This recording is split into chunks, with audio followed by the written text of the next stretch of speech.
All right, last time we started working on validation. Remember, we first talked about the different concepts of validation, then I showed you how to do key level validation. We also talked about how to use the right tool for the right circumstance, and then I proceeded to break the rules to show you things. In the 4 o'clock class, we fixed that. We changed the number of pies to a numeric up-down, because that's probably most appropriate. Cheese sticks, maybe. Number of cheese sticks could be quite large, but remember you can type in those. So this is another potential. Coupon uses decimal places. I'm not a big fan of numeric up downs if you got decimal places. It just kind of gets in the way. So I'm going to give you one example of how to use it, how to use a numeric up down for a numeric value, and then we'll also do validation on these. What we added, because we now have a numeric up down, is we added a min value of 1 and 10, made them public for the maximum number of pies. That's in the business class. Remember, that's where all the rules go. So we added that to the business class, and then in form load, we said for the numeric up down, set its min and its max. Just like we did with the date picker, just like we did with the max length. Okay. So that again is using the right tool, but we still have to set the limits inside the business class.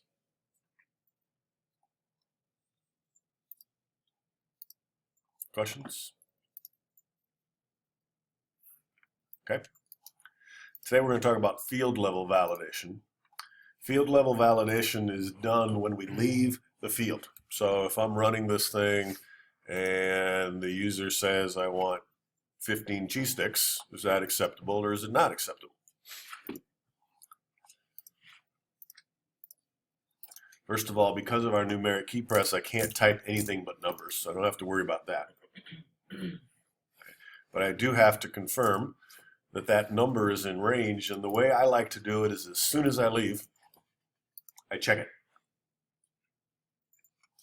Same thing with this. As soon as I leave, I check it. As soon as I leave, I check it. Even when I click on radio buttons, check it to make sure it's acceptable. Checkboxes, those are Boolean. There's no validation that we can do. It either is or isn't. It's true or false. Can't screw that up. There's no way to verify that true is the right answer or that false is the right answer. We can't verify that. But just about every other kind of field, like the combo box, is that on the list? Is required to be on the list, etc. So that's what we're going to be doing, is tying that in. But when I leave this field, that's the GUI, right? The GUI doesn't know the rules. The GUI shouldn't know the rules. So what we're going to have the GUI do is as soon as we leave, we're going to send the value that the user entered for that field to the business class and say, here, take this. And let me know how it goes. If it's cool, let me know. If it's cool, don't do anything. But if it's not cool, let me know.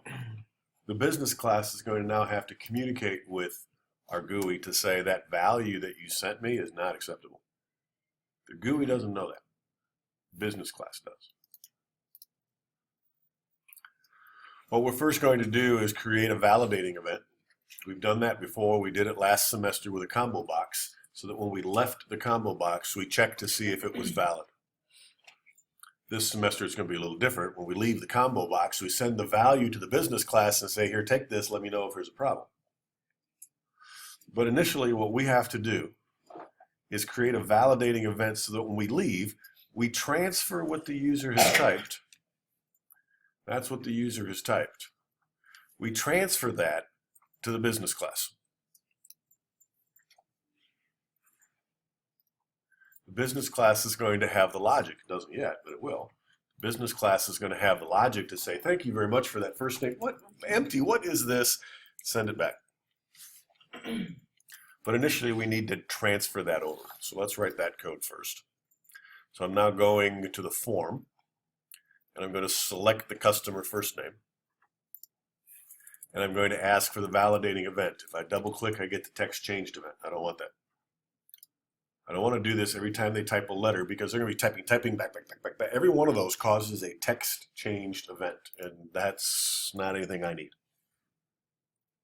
I'm not going to look at what they type until they leave. So I need a different event. I need the validating event. Remember, the validating event allows us to cancel it, but we're not going to use that feature. We could use validated. It just happens at a later time. So to be consistent, I'm going to stick with validating event. You just double click it and it creates it. I'm going to create a new region. Remember, regions just allow us to divide our code into chunks. You do not have to alphabetize your regions. I like to put them in a logical order, but within the region, you must alphabetize your methods. That is our standard. Right, so I'm going to have lots of validating events in here.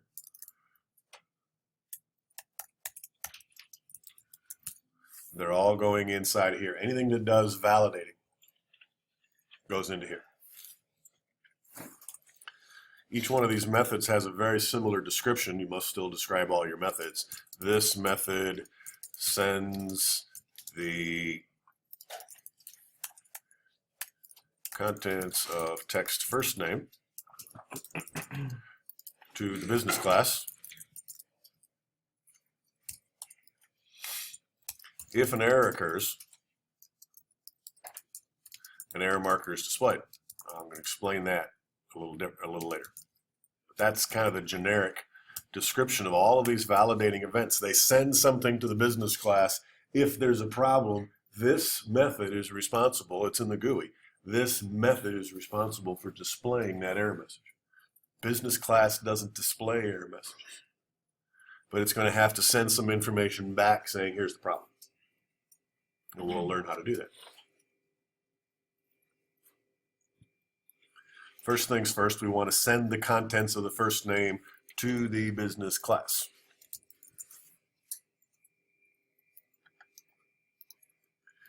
So what we have to do is go to our, it's not going to help, but you can still close the door. First thing we have to do is go to our object. I already have an object. Here's my pizza order. Now, this is just a pointer to an order. Where was that instantiated in form load? Right there. So I do have a pizza order, but I didn't send anything in, so I have this generic empty pizza order ready to accept values. Now in my validating event, I'm going to say n order. In my notes, it's called cur order for current order, whatever you want to call it. N order. I often will call it cur record. That's very generic, right? That way I can use cur record in my DVD program and cur record in my books program and my other program. But all my code is very, very similar, reusable code. Now, reusable in this case just means I named everything the same. Still usually some tweaking that needs to happen, but I like to steal code from other programs, and if I have to change the names over and over and over again, it gets a little annoying. So n order dot first name is equal to whatever's in my text box.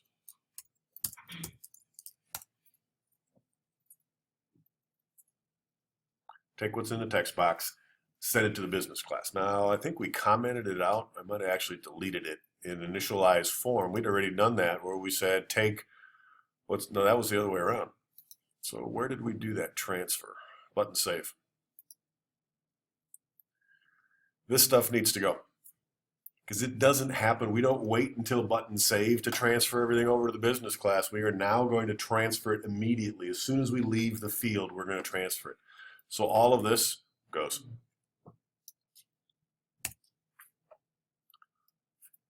We're not even transferring. That's all done earlier. So that's different than what we did in Unit 1. It's different what I did in the first part of this lecture. Now we are going to transfer every single value on that form. As soon as you leave the date, we take that date that you picked and we send it to the GUI or to the business class. Same thing with the first name, last. Every time you click on a radio button, we send the new size to the business class. Checkboxes. We're going to have to deal with those too. Even though we can't validate them, we're still going to send the value that the user changed the checkbox to the business class. So every time you change something, it gets sent back to the business class. Every single time. So here's where I do it for the first name. I must have deleted too much because now I'm getting an error saying we don't have enough curly brackets or something. And region. Oh, thank you. Now you know why I do it first things first, if I remember right. Okay, so there's my region. There's going to be a lot more validating events in here before we're done. So right now it's kind of small. But what I want to do, I think I can put a breakpoint here. You don't have to follow along. Just want to show you that this is actually transferring stuff. And the other place I want to put a breakpoint is here. So don't follow. I'm going to run this program. In form load, as soon as I start running, it's going to stop, and I can look inside of an order and see that the first name, because of my constructor, my constructor did that. Where did I call the constructor? We'll see that in a second. My first name is blank at this point. My form is loading. My first name is blank. This constructor set the first name to the empty string. It's back in the business class from Unit 1. There's the constructor. If you don't send anything in, you get today's date, you get blank stuff, you get 1 pie, you get 0 cheese sticks and coupons. So when I ran it in form load, that's what happened. 0, 0, 0, 1, all those are false. There's today's date, empty strings. All that happened because I instantiated a pizza order. Then I run. And now it's sitting around waiting for me to do stuff. The only thing that we've written code for so far is the customer name. So I'm going to put my name in there and watch what happens when I leave. The validating event occurs because I left. The validating event occurs when you leave a field. And I can look at the text, and of course it's going to say Voker, but more importantly, when I look at the order first name, it's got Voker in it. So I've now communicated from the form, here's what the user type sent it to the business class. What this will allow us to do is keep our business class contents in sync with what's on the form all the time. All the time. So that works. So that, go ahead. Would that be like permanently changed then? So next time you use that, it will say Voker, it wouldn't be blank. The next time I instantiate if I make a new pizza order, I'm going to instantiate it again, right? Which means it runs through that constructor again and wipes everything up. So no. When I type it in the text box, it sticks, right? Until I put something else in there.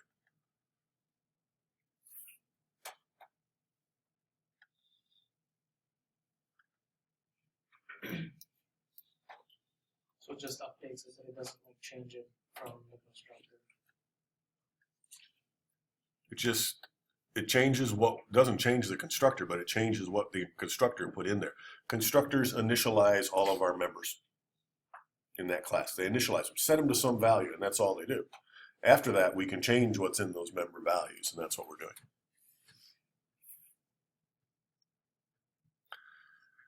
Another concept that we have to deal with. Nullables. Some of our member types, and I'm in the business class now. These members and properties cannot store blank. Cannot be null. Like pepperonis and sausages, but those are booleans. That's not a problem. What we really have to worry about, and strings can be null. That's not a problem. But what we have to worry about are our numbers. When we save data to the database, it is not in our best interest to store 0 for cheese sticks in the database if they don't want any. 0 as a number takes up space. It's not in our best interest to store an empty string in the database because a string takes up space, even an empty one. If we want to be more efficient, we should store null. However, the primitive types, int and decimal, cannot store null. They don't have the ability to. But there's a special version of them called the nullable versions of these that can.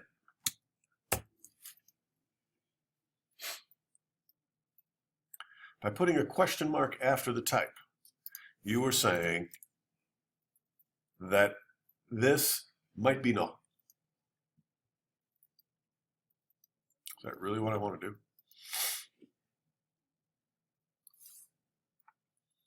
Since the property can be null, the member has to be nullable.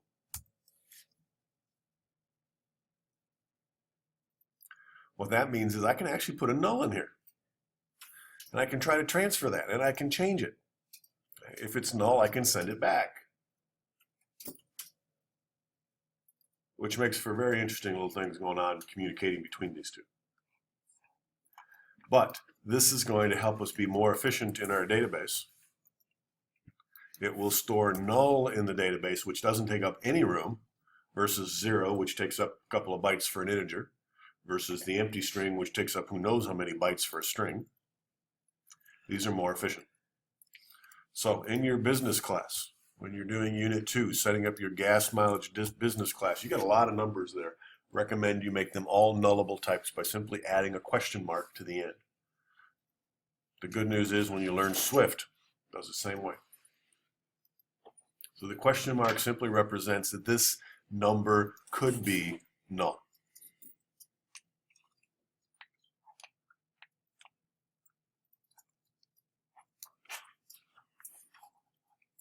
In the business class, we can't allow for the fact that the number of pies is a numeric up-down on the form.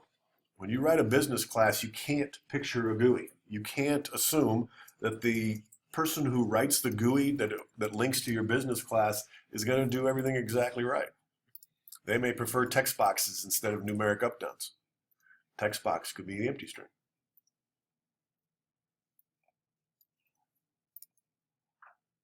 We can't assume that they're going to do it right. So we have to allow for these nulls. So if they send us a null, we deal with it and say that's not acceptable.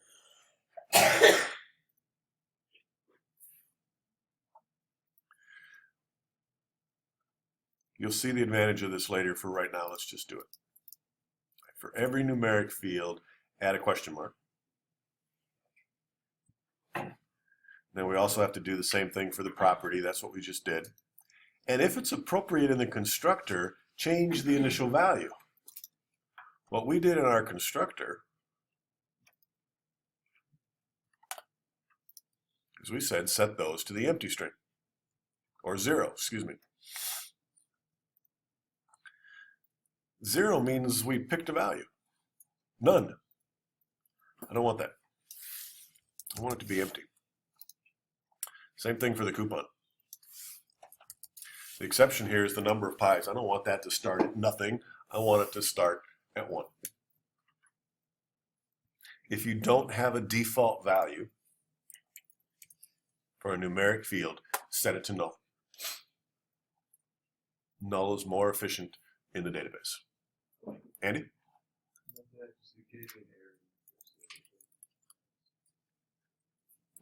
I can take a look at it during the break unless you can find it. We've got to put those question marks on both the property and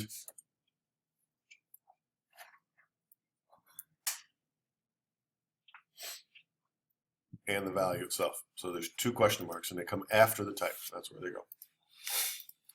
Don't I have to do that for my dates? No. Date times are classes. They can be null. What? We can have a null date? Yeah, we could. Don't usually. But in my independent study classes, I have a date that students finish the class. Initially, that's null. Once they finish it, then I pick a date and it gets filled in. So you might have some dates that you don't know yet. Strings can be null, not a problem. Should they be? That's a different question. Okay, but for right now, for all our numeric fields, we're going to make them nullable by adding question marks to both the member and its property. And if you don't have a better value, initialize those numeric values to null.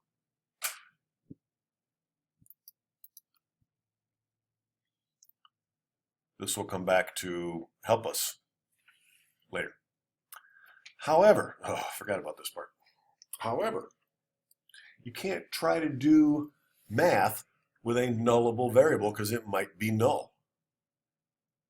When you do math with null, it's like doing math with infinity. You get null. You get infinity. If you add 1 to infinity, you just get more infinity. If you add something to a black hole, which is kind of what null is, you get another black hole. So we can't really do math with it. So what we have to do is ask for the value that goes along with that nullable part. So I'm guessing that down here where we calculated our total. So complaining? Yep. These could be nullable. Which one? NumPys is not nullable. Size cost cannot implicitly convert type from decimal question. Notice that it's really hard to see from where you are, but there's a decimal question to decimal. You cannot convert a nullable type to a standard type. They're just not compatible because one can be null and one cannot. I'm trying to figure out which one it's complaining about here. Size cost is a decimal. Topping cost is probably a decimal. It is. NumPys should be an integer or another decimal. It's a question integer. Oh, because we need to be able to handle it.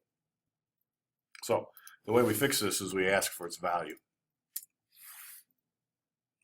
That's all. The only place you have to worry about this, is in the business class. If I had to worry about this in the GUI and in the business class and the database and stuff, then I probably wouldn't use these nullables. But my last group of students convinced me that these nullables are the right way to go. What I used to do is just before I saved, I would convert all my regular variables into nullables. And then I'd have these funky numbers that represented missing. Why not just use null is what they convinced me to do. If we have nullable variables, this is nullable. We can't just say, give me the variable. It's a class. We have to ask for its value. Same thing down here with cheese sticks and coupon. So whenever you have nullable numbers and you try to use them, this is only going to happen in the business class, must ask for its value instead of referencing the variable itself. That's the downside to using nullables, is you can't just refer to the variable name anymore, or in this case, property name. You have to ask for its value. I know this is a little confusing in where it fits, but it helps to get this out of the way now. That way it won't cause us as much trouble in the future.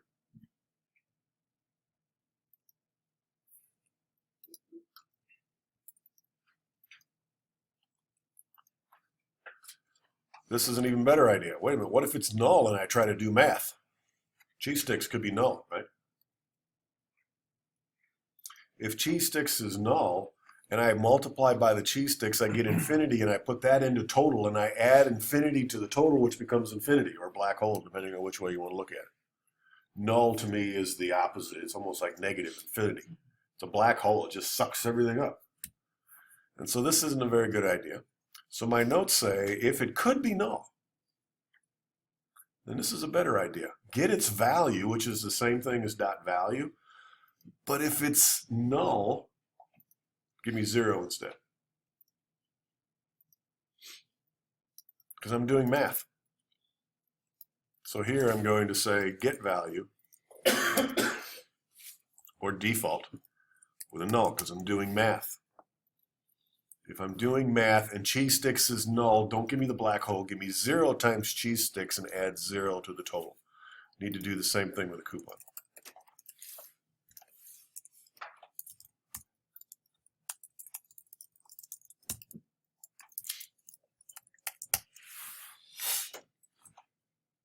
Why not the number of pies? Because in my business class, I know that the number of pies is never going to be null. It may be for a while, but I'm never going to calculate the total cost of an order until everything in the order is correct. And the number of pies can't be null. Coupon could be null. Cheese sticks could be null. I could have a valid order with no cheese sticks and no coupons. But I will never have a valid order without pies. Never. Notice I said valid order. So I don't have to worry about that one.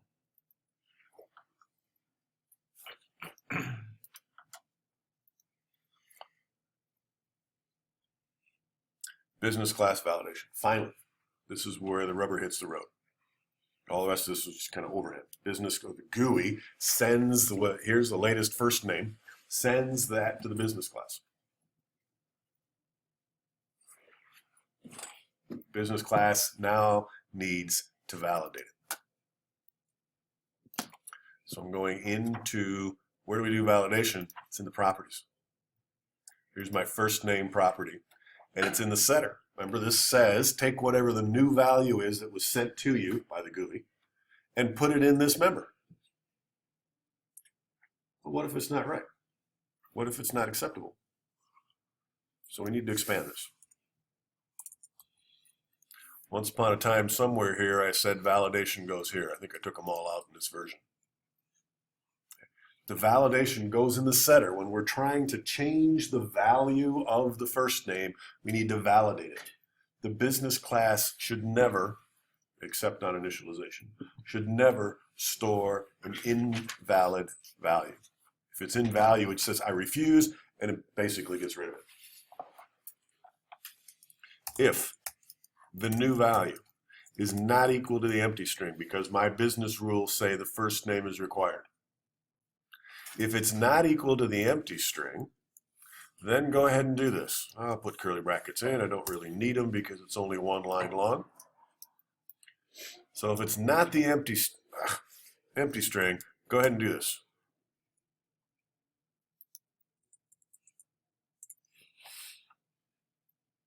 Else,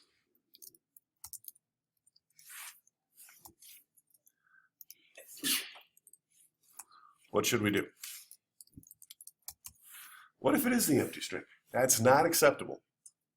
I will not change the first name to the empty string. It's not acceptable.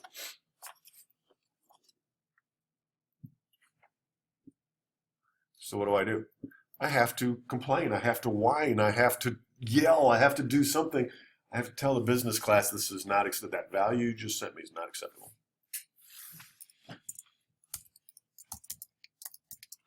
Let the user program, in this case it's the GUI. The user program is the one that's using my business class. Let the user program know there's an error.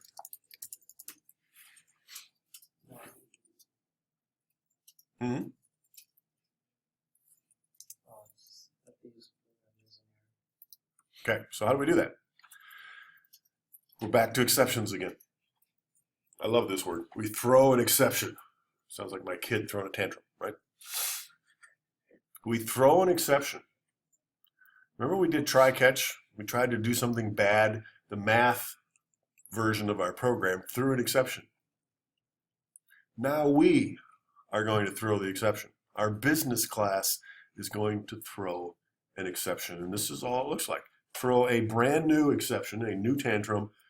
And this is a message that gets to be included with the tantrum, with the exception. It's a message.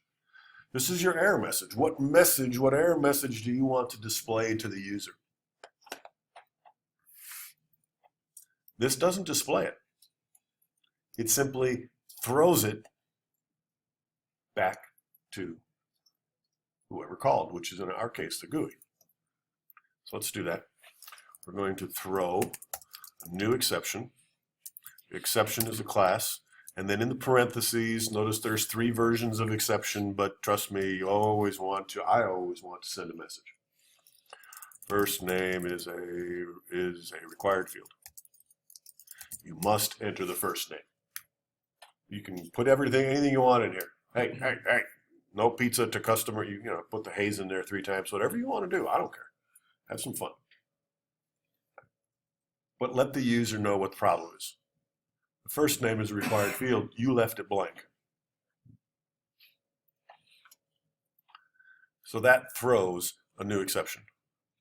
And it looks like I lost my setter curly bracket because I'm getting an error down here.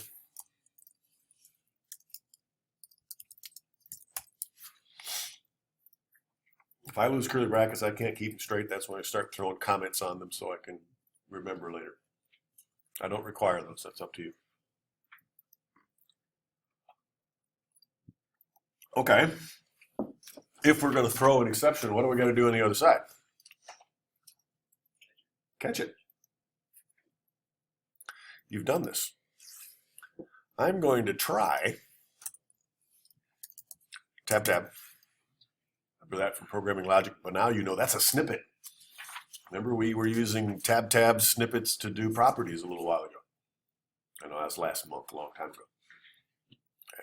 But there's the try catch. We're going to try to take the first name, send it to the business class, and keep our fingers crossed and hope that the business class doesn't throw an exception. If it does, we have to catch it. Here's the catch command, and we need that message. So we need to give this exception, that was built for us automatically. Okay. We need to give it a name so we can refer to it. The throw option is available to you here, but what that basically says is, I don't want to deal with this. Throw it to my owner, whoever called me. Well, we're at the top of the food chain here. This is the form. There's no place else to throw this, except to the operating system. If we stop right here and run the program with an empty string, it's going to throw an exception. The GUI is going to catch it and go, I don't know, and it throws it to whoever, then the program's going to crash. The program is going to crash. That's not acceptable. What do we want to do? For right now, let's do this. Message box dot show. And I'm just doing this for test purposes, not where we're stopping. Every time I leave the first name field, if I leave it blank, I don't want a message box to pop up and interrupt me. But for right now, we're going to verify that this communication circle is happening, that we sent an empty string to the business class. That the business class then said, that's not good, throws an exception, which we catch here, and to display it, you simply say, give me the message of that exception. This is the exception that I caught. I've given it a name called EX. This says, give me the message that's embedded inside the EX. Where'd that message came from? We sent it right there. This basically says, send that message as part of the exception. I never throw exceptions without messages. I try to make the messages as clear as possible. You can make them fun, but they should tell the user what they have to do to recover. So here we go, fingers crossed. Again, that throws it, this catches it, and for right now, temporarily displays it in a message box.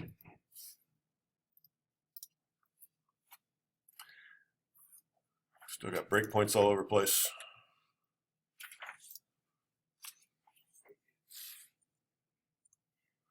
I've entered my first name field. Nothing happens until I try to leave. Then the validating event kicks in, and it's going to send this empty string, because my text box is still empty. It's going to send my empty string to the business class, say, here, take this. Business class is going to go, not acceptable, throw an exception with a message embedded. And there's my message. All that happened in about the time it took me to press the tab key if I weren't talking so dang much. It's a nasty little circle. I say okay, and it goes on its way because I never said e.cancel. I don't want to cancel. I don't even want to see the message box, actually. We're going to replace that message box with something different. Somewhere here, we got a lab coming up where you're going to replace it with something different. Instead of me telling you how to do it, you're going to do it. So that it's not obtrusive.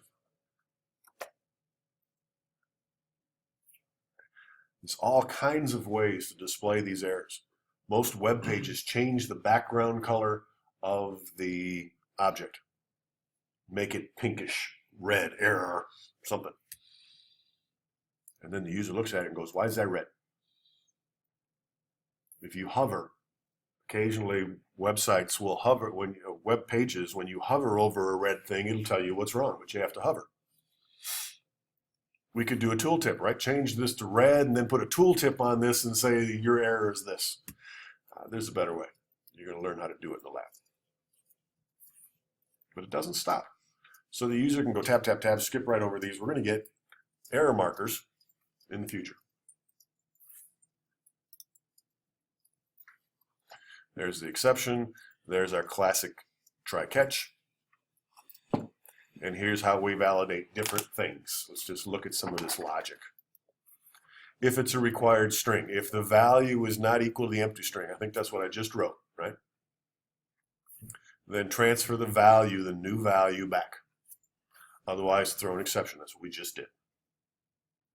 Other kinds of things that could go wrong. An optional numeric field.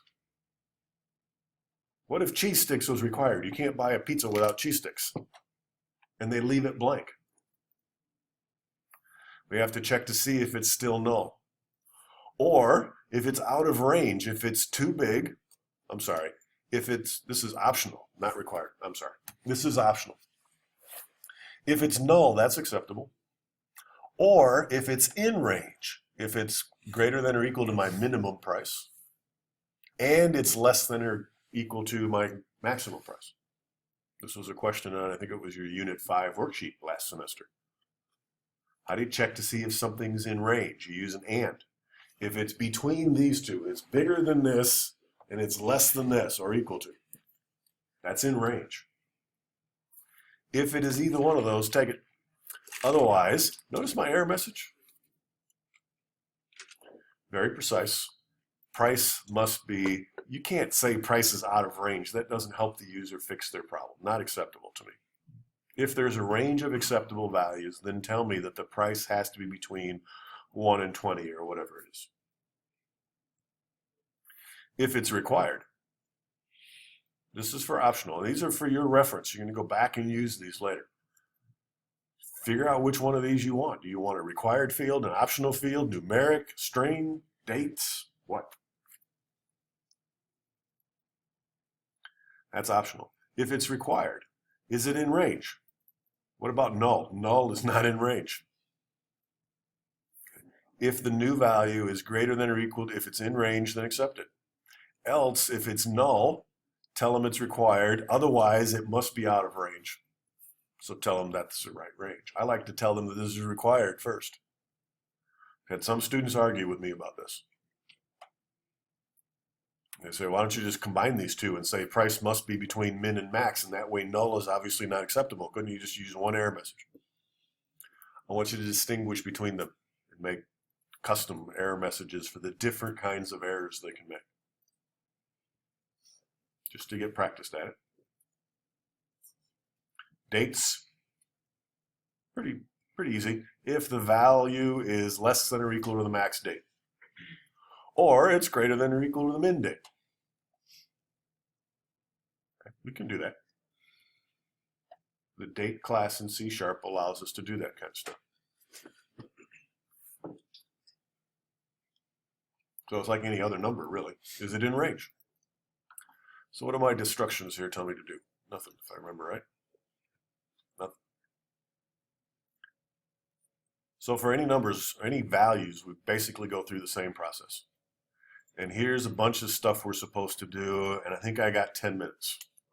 I think I can do a big majority of these in that 10 minutes, especially if you don't stop me too much.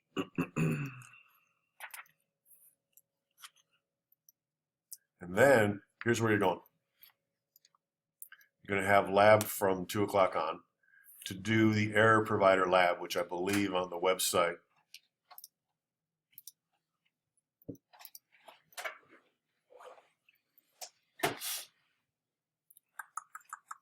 classes, programming logic, GUI validation programming. That lab number 2, is what you're going to be working on. After I'm done here, you're going to wait. I believe there's a starter on OneDrive, but this thing that I'm working on right now will be your starter. So I'm going to save this, and that's your starter, so you really can't get a head start. So you might as well just watch. In my notes, it says first name and last name are required. So I want to add the same kind of code to my first name, my last name that I had for my first name. Oh, I'm sorry. I forgot something. There's another way I can screw up my first name, isn't there? I just saw it. What if it's too large? It's impossible. The GUI won't, wait. We're not talking about the GUI. The GUI doesn't do validation. The GUI just helps. Right? The business class has no guarantee that the GUI is going to include this command. Okay? Just to prove it, because we're now counting on the GUI programmer to implement what we want them to, and that's just not right. It's my business class's job to make sure that the name is valid. So the other thing that could be wrong is if the value is not blank, then is it acceptable? Not necessarily. Could be too long. So what I'm going to do now is reverse my logic. I'm going to say if it is equal to the empty string, yell at them.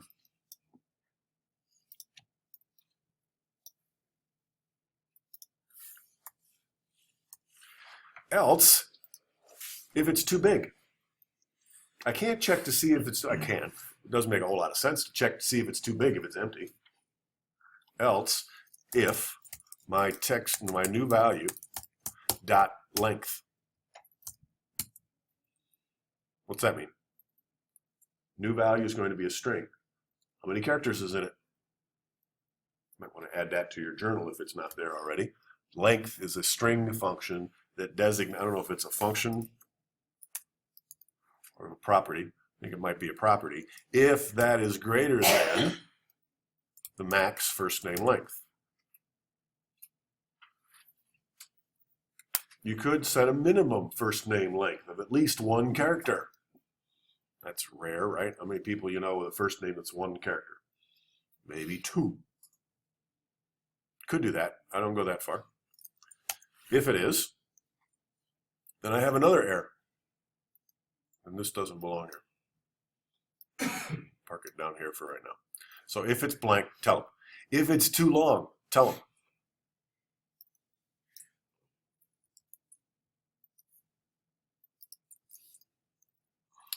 First name must be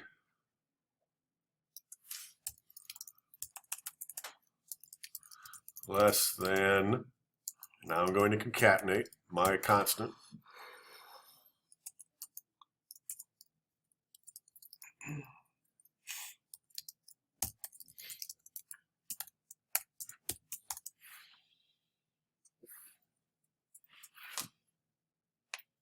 And that's a thrown exception. Else, it must be okay, right?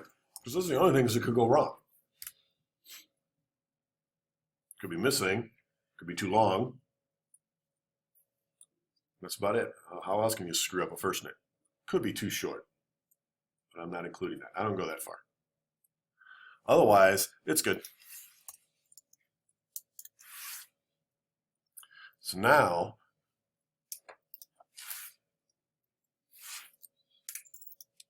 leave it blank. Nope. Go back and make it too long. I think 20 is too long. Tab. And it tells me. Must be less than, I should say, equal to, or no more than 15 characters long. Because this is wrong, right? 15 is legal. This says less than 15. Most people understand that. So my error message is incorrect, so I need to fix that. First name must be no more than 15 characters long.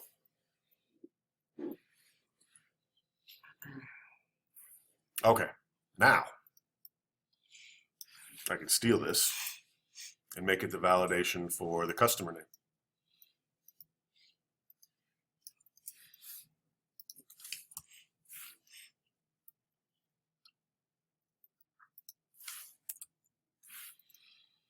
And don't forget to change all the stuff that's appropriate, including your constants. If you copy, there's a risk. Make sure you change everything.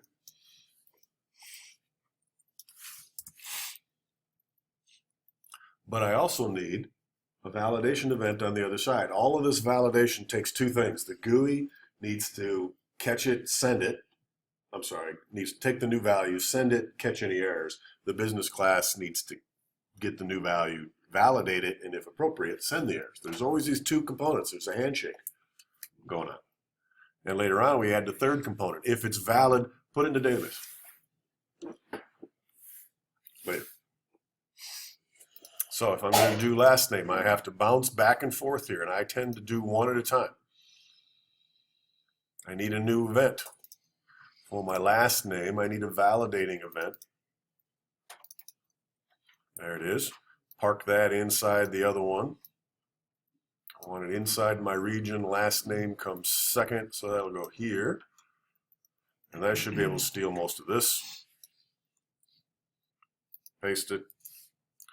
Change the property names.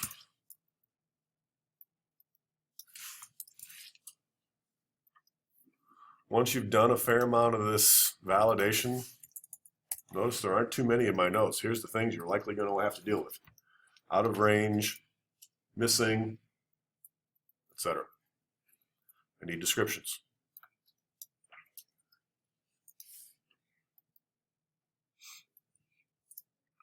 The descriptions are pretty much the same. This method sends the contents of text last name to the business class. If there's an error, an error marker is displayed. Grief.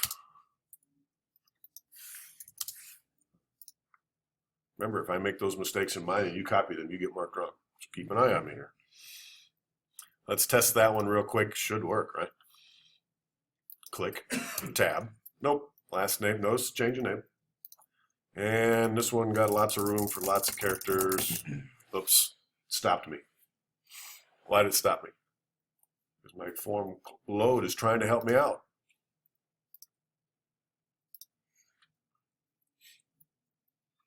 My initialized form says max last name length. Should I leave those in or take them out? Leave them in. What does that mean? In the business class, that error for length will never occur in this program. But the next person that picks up my pizza order class may not include validation, may not include a max size for their text boxes. You can't count on it.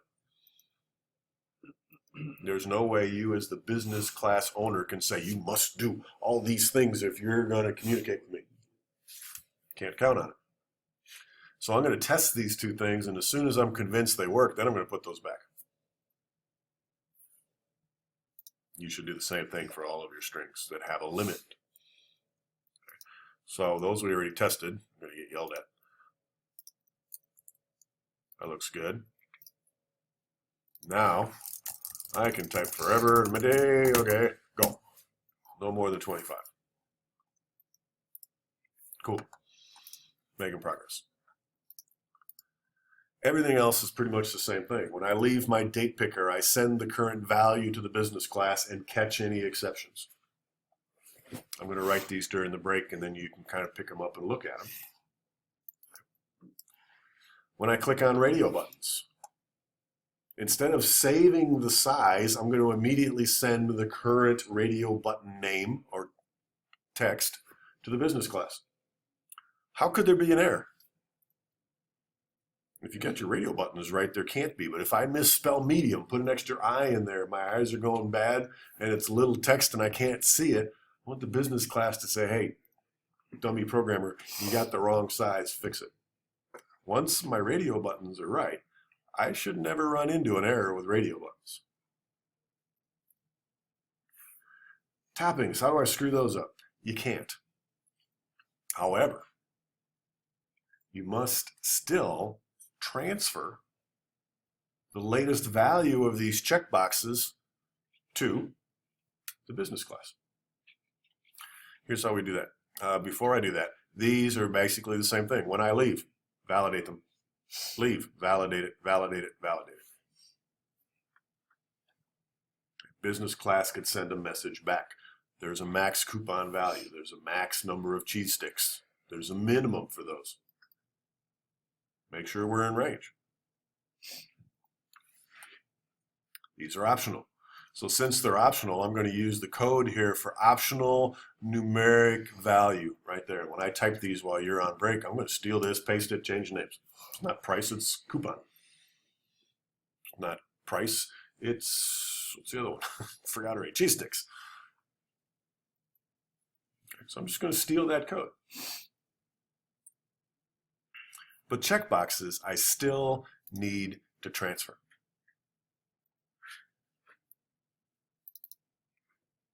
I'm going to use the check changed event. Same event that we used last semester. Remember when you had sodas, when the checkbox changed, you turned on the soda group box. What I'm going to do here instead is simply transfer this checkbox value to the business class. And order.pepperoni equals check pepperoni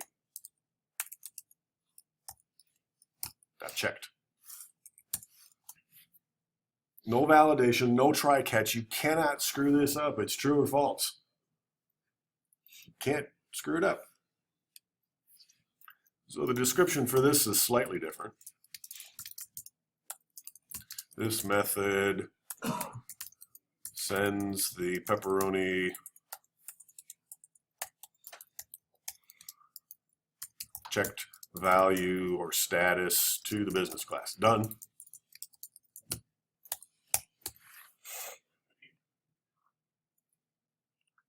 I don't even have to, I can go look, but this is going to work. This is going to send, let's prove it, breakpoint. Pepperoni is the one I got. When I click on pepperoni and order pepperoni is true. If I then uncheck it, pepperoni is false. So again, my business class and my form are always in sync. They always display and save the same amount of information, same corresponding information, always. There is no way that I know of to simplify this and say, let's put all the checkboxes in one place, because I'd have to figure out who the sender is to make sure I set the right product. So it's easy, but you have to do it over and over and over. So you take a break, and I'll see how much I can get done in 10 minutes. It might take a little longer than that. When you come back, this will be done, and every single one of the ones that can validate will have a message box popping up, and what you're going to do is replace that message box with what's called an error provider. If you come back and I'm not quite done yet, you might consider starting to read about error providers so that you have a little bit of background before you cover that lab.